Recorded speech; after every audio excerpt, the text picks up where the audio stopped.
हम त खेलत रहली अम्मा जी की गोदिया, करी गईले नन्ही बियाह रे विदेसिया।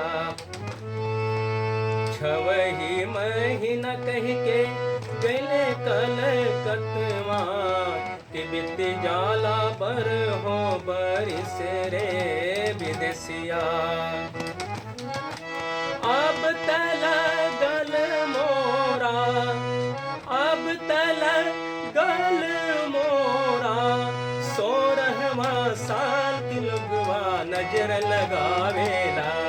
अब हम कैसे चले डगरिया लोगवा नजर लगावेला। अब हम कैसे चले डगरिया लोगवा नजर लगावेला।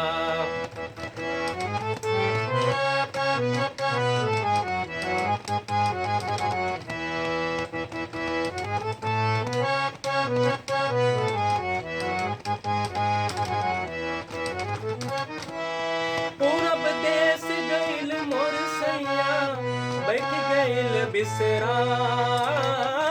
पूरब देश गईल मोर सैया, बैठ गईल बिसराय। रातन हरिया टिप टिप बरसे, रातन हरिया टिप टिप बरसे, रिस रिस जिया रिसाय की घर घर सब बतियावेला। अब हम कैसे चले डगरिया लोगवा नजर लगावेला। अब हम कैसे चले डगरिया लोगवा नजर लगावेला।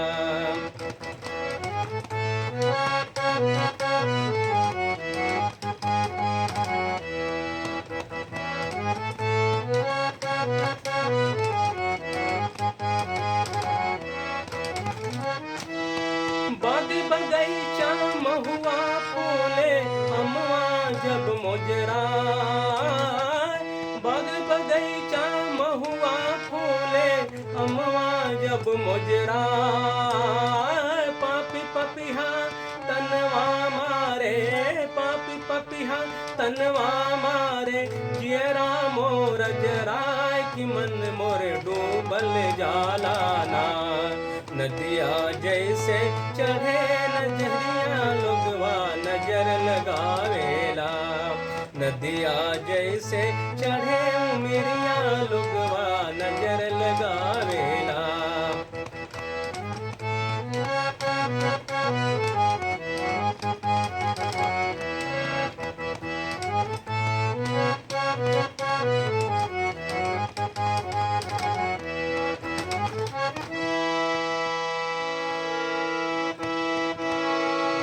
अब त हमरा पीछे लागे लोगवा कई हजार। अब त हमरा पीछे लागे लोगवा कई हजार। हमरा कारण काटे मारे, हमरा कारण काटे मारे, के है सब तैयार एक दिन चली गड़ा सा भाला। जियरा अब तो मोरा डराय कि लोगवा नजर लगावेला। अब हम कैसे चले डगरिया लोगवा नजर लगावेला। अब हम कैसे चले डगरिया लोगवा नजर लगावेला। अगर ये वीडियो आपको पसंद आया हो तो इसे सब्सक्राइब करें और लाइक करें।